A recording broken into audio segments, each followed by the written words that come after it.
Lundi 10 octobre 2011, Kandergrund, dans l'Oberland bernois.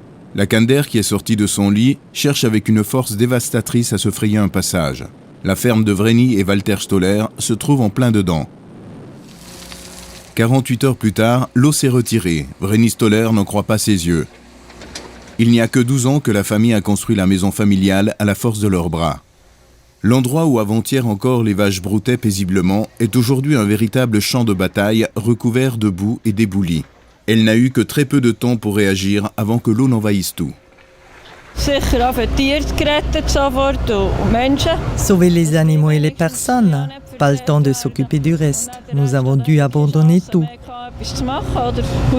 Nous devons une fière chandelle à l'armée qui nous aide dans les travaux de déblaiement. Les choses de moindre importance, nous aurons le temps de les régler nous-mêmes plus tard. L'armée fournit une aide efficace. Très motivés, les soldats envoyés sur place s'appliquent à libérer l'accès menant à l'étage inférieur complètement obstrué par des gravats. Mais au fait, comment l'armée peut-elle être appelée à accomplir ce genre d'engagement ?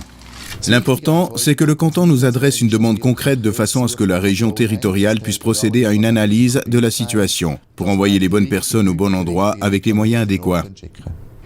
Pour cet engagement à Kandergrund, l'état-major de conduite de l'armée a fait appel au bataillon d'aide en cas de catastrophe 34. Et depuis mercredi matin à 7h30, les moteurs vrombissent.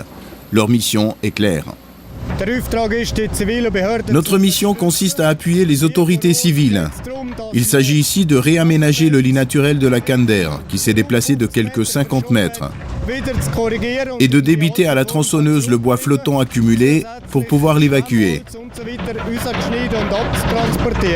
De pelleté en pelleté, 5 machines de chantier lourdes libèrent l'ancien lit de la rivière des éboulis qui l'encombrent, alors que 2 groupes de sapeurs s'occupent de dégager le bois flottant qui s'y est amoncelé. Dans le feu de l'action, des militaires, des spécialistes de la statique et des représentants des autorités politiques font brièvement le point de la situation. Leur collaboration est excellente.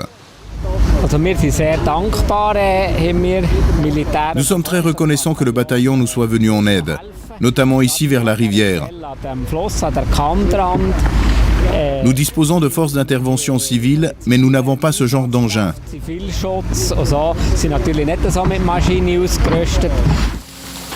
Kandergrund n'est pas la seule zone sinistrée le long de la vallée de la Kander.